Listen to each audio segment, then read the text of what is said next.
ზოგჯერ არგუმენტი არ არის ისეთი დამაჯერებელი, როგორც ეს ერთი შეხედვით ჩანს. დაიგეთ ნამდვილი არგუმენტების წონა. არგუმენტები თეა სიჭინაოსთან. ყოველ საღამოს მაესტროზე. საღამოშვიდობისა. ვიღაც ომზე ფიქრობს, ვიღაცამ კი მშვიდობაზე უნდა იფიქროს. ასე დაახასიათეს თბილისში რუსული კინოს ფესტივალზე ჩამოსულმა რუსმა რეჟისორებმა საკუთარი განწყობა. ის რომ კულტურული ინტერესები არ უნდა ეწირებოდეს პოლიტიკას, ამაზე ყველა თანხმდება, მაგრამ ამ ფესტივალის ჩატარებას, რომელსაც ხარს კულტურის სამინისტრო უჭერს, როგორც მოსალოდნელი იყო აზრთა სხვადასხვაობა მაინც მოხდა.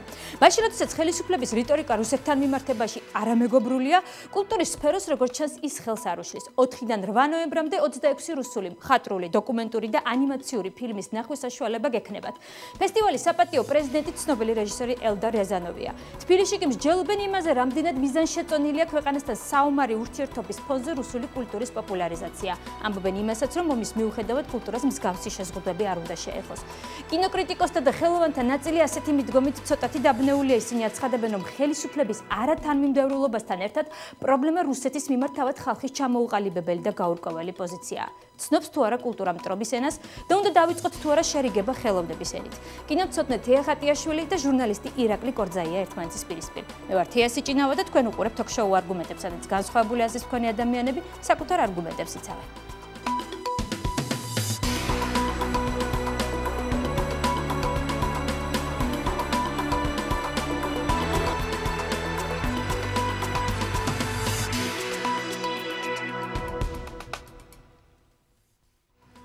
ასე თქვენ უყურებთ თოქ-შოუ არგუმენტებს და ჩვენი სტუდიის სტუმრები არიან კინოკრიტიკოსი თეა ხატიაშვილი, ჟურნალისტი ირაკლი კორძაია. საღამოშვიდობისა ძალიან დიდი მადლობა იმისთვის, რომ მობრძანდი და იღებ ჩვენს გადაცემაში მონაწილეობას. ასე სტარტი აიღო რუსული კინოს ფესტივალმა. მე არ ვიცი რამდენწლიანი პაუზის შემდეგ ხდება საერთოდ ასეთი ღონისძიება საქართველოში, მაგრამ განსაკუთრებით მნიშვნელოვანია 2008 წლის აგვისტოს მოვლენების შემდეგ შეიძლება თავამედი თქვას, რომ პირველად ხდება. აქედან გამომდინარე არ იქნებოდა ალბათ მოულოდნელი არავისთვის, რომ ამ ფესტივალს თუნდაც მცირედი ზომის რეზონანსი მოყვებოდა, აზრთა სხვადასხვაობა მოყვებოდა. მე პირადად ეს არ გამკვირვებია, მაგრამ მოდით ვისაუბროთ და გავაანალიზოთ ის ფაქტი, რომ დღეს ჩვენთან ტარდება, დღეს სტარტს იღებს რუსული კინოს ფესტივალი. მოდით თეო, თქვენგან გავიგოთ პირველ რიგში არის ამაში რაიმე პრობლემა და თქვენ რა შეხედავთ საერთოდ პრობლემას, რომ დღეს იმ რიტორიკის ფონზე, რომელიც აქვს აღებული, ასე ვთქვათ, ჩვენს ხელისუფლებას რუსეთთან მიმართებაში, იმ ვითარების ფონზე, რომ პრაქტიკულად ვიმყოფებით დღესაც საომარ მდგომარეობაში, ჩვენთან ტარდება ასეთი სახის ღონისძიება, რომელსაც მხარს უჭერს უკვე სახელმწიფო სტრუქტურა, ეს არის კულტურის სამინისტრო.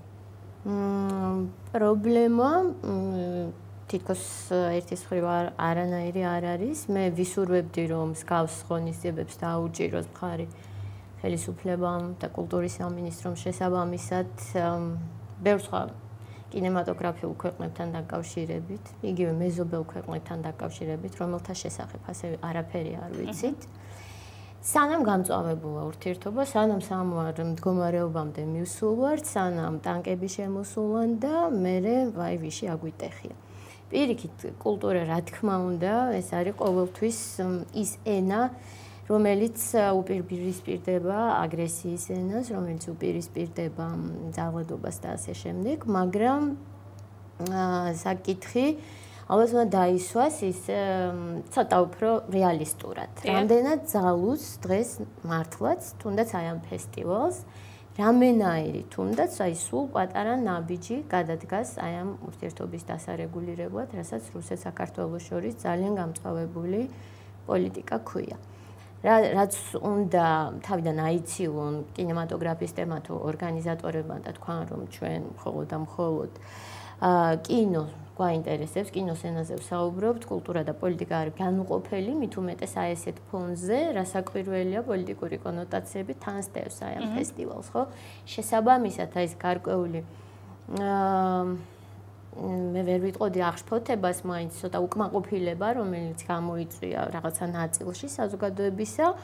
აქედან მომდინარეობს. თქვენ გესმით ამ უკმაყოფილების და ასე მე მესმის. ნაწილობრივ ზიარებთ. მე რამდენიც ინტერვიუები მივეცი ჟურნალისტებს ამ ორი დღის განმავლობაში ძალიან ხშირად მიკავშირდებოდნენ, ყოველთვის ხაზს უსვამდი, რომ მე მაგალითად აი ამ კონკრეტულ მომენტში არ მაქვს ზუსტი პასუხი. უნდა ჩატარდეს თუ არ უნდა ჩატარდეს. მე ხშირად ჩემთავს ვეწინააღმდეგები, რამდენადაც მგონია, რომ პირიქით ძალიან კარგია ყოველთვის მსგავსი ღონისძიებები, იმიტომ რომ ადამიანები იცნობენ უცხო კულტურას, ხო? და დავიწყე კიდევაც ამითი, რომ მე მივესალმებოდი თქო, რომ უფრო მეტ ქვეყნის კინემატოგრაფიებს და არა მხოლოდ კინემატოგრაფიულ ტენდენციებს, რაც ბოლო ხანებში ხდება, იქ კულტურას გავეცნოთ, ხო, უფრო ფართოდ. რუსეთი ჩვენთვის მეტნაკლებად უფრო ნაცნობია და აი რაღაცას უმგონია, რომ ერთი და იგივე გზას ვტკეებნით, რაც გამოიხატება იმაში, რომ ცოტა პათეტიკური სიტყვებით ერთმანეთს სიყვარულს ვუხსნით რუსები გვეუბნებიან რომ თქვენ ნიჭიერი, თავისუფლების მოყვარე, ესეთი ტემპერამენტიანი კავკასიელები ხართ, ჩვენ მათ ვუბრუნებთ რომ თქვენ ხართ დიდი კულტურის მატარებელი ხალხი, მაგრამ საბოლოო ჯამში არაგულწრფელად ხდება მაინც თეო როგორ ფიქრობთ თუ მაინც მე მგონია რომ ცოტა ფარისევლობა არის ამაში და ცოტა ინფანტილიზმიც ალბათ უფრო ქართველების მხრიდან დასაკებია კი ბატონო ვიდრე დაუბრუნდებოდეთ უშუალოდ კონკრეტულად ამ საკითხ ფესტივალისაკაც მანამდე ირაკლის პოზიცია მოვისმენთ ამასთან დაკავშირებით ირაკლი კი ბატონო მე ამ შემთხვევაში ვერ ვიქნები დიდად განსხვავებულს ვერაფერს ვერ ვეთქვი და ვერც ორიგინალური ნუ რა შეიძლება ხა ადამიანს კონდეს კინოსაწინააღმდეგო ან ზოგადად ჩვენ უშუალოდ ამ რეჟისორების საწინააღმდეგო ან კინოსაწინააღმდეგო არავის არაფერი არ გვაქვს ჩვენ საუბრობთ ზოგადად ღონისძიებაზე რომელიც სტარტდება ომიდან 2 წლის თავზე და ამას უწყობს ხელს ასე ვთქვათ ხარს უჭერს ან ზოგადად რა უნდა კონდეს წინააღმდეგი ადამიანს იმისა რომ დაუშვათ რაღაც ახალი კულტურული ტენდენციები გაიზიარო, გაიცნო, გაიაზრო, იქნება ეს რუსული თუ არა აქვს მნიშვნელობა რომელი ქვეყნის თუმცა თეო დაგითანხმებით მე თქვენ იმაში რომ არის გარკვეული ნუ არ არის თლად ლოგიკური ის რომ ეს ღონისძიება ტარდება საქართველოს კულტურის სამინისტროს წახალისებით. არ არის ლოგიკური იმის გათვალისწინებით რომ კულტურის სამინისტრო არის ასე ვთქვათ ერთ-ერთი შემადგენელი დღევანდელი ხელისუფლების და როდესაც ხელისუფლების უდიდესი ნაწილი მსგავსი რიტორიკით იმ რიტორიკით საუბრობს რუსეთზე ზოგადად არა მარტო რუსეთის სახელმწიფო პოლიტიკაზე, არამედ ჩვენ ძალიან ბევრჯერ მოგვისმენია ცოტა ესეთი არაკორექტული და ესეთი განცხადებები, რომელსაც შეიძლება გარკვეულწილად გაკრავდა ესეთი ქსენოფობიური ელფერიც, ხო? გაურკვეველია მაშინ რა ლოგიკას ეფუძნება ის რომ კულტურის სამინისტროა სწორედ ერთ-ერთი წამახალისებელი ამ ღონისძიების, თუმცა თავისთავად ნებისმიერი ასეთი სიტყვა ღონისძიება არ მიყვარს, მაგრამ ღონისძიება სასიამოვნოა. არა მარტო კინო იქნება ეს თუ საფულში იყო მაგალითად შესანიშნავი ფესტივალი რუსული თანამედროვე პოეზიის, სადაც იყო ჩამოსული ისეთი პოეტი როგორც ბახით კენჯინოვია. ეხლა მე არ ვიცი თანამედროვე რუსულ პოეზიაში თუ არსებობს ასეთი სიდიდის პოეტი, ხო? იქ იყვნენ ჩვენი საერთო ნაცნობები ალბათ, ხო? შოთა იათაშვილი იყო იქ, გივი ალხაზიშვილი იყო ბესო ხვედელიძე იყო და არ ამგონია ეხლა რუსული ლექსის მოსმენით ამ ადამიანების ცნობიერებაში რაღაცა ესეთი კარდინალური ცვლილება მოხდარიყო. ეს კარგია. თუმცა თეო საუბრობდა იმაზე რომ ეხლა რომ მკითხოთ მე უნდა ჩატარებულიყო თუ არა ეს ფესტივალი გამიჭირდება ამაზე პასუხი. აი ეს ძალიან საინტერესო, აი ეს არის ძალიან საინტერესო. კი ბატონო, გაგიჭირდება ირაკლი თქვენც გაგიჭირდებათ მსგავსი პასუხისგაცემა თუ მაინც ჩამოყალიბებული ხართ ამასთან დაკავშირებით? არ გამიჭირდება იქიდან გამომდინარე, აი ისე ექსკურსია არა, მაგრამ გავიხსენოთ ისე ძალიან ზედაპირულად ზოგადად ომების ისტორია, ხო? ომების ისტორიაში ყველასთან იომა. ყველასთან იომა. ვიღაცამ გამარჯვებული იყო, ვიღაცა დამარცხებული. ხა წარმოვიდგინოთ ჩვენ ერთი წამით, რომ რომელიმე დამარცხებულ ქვეყანას ჩაეკეტა თავისი სივრცე, თავის ნაჭუჭი ჩაკეტილიყო, თუნდაც თავისი მოწინააღმდეგისგან და არ მომხდარიყო ეს კულტურული გაზიარება.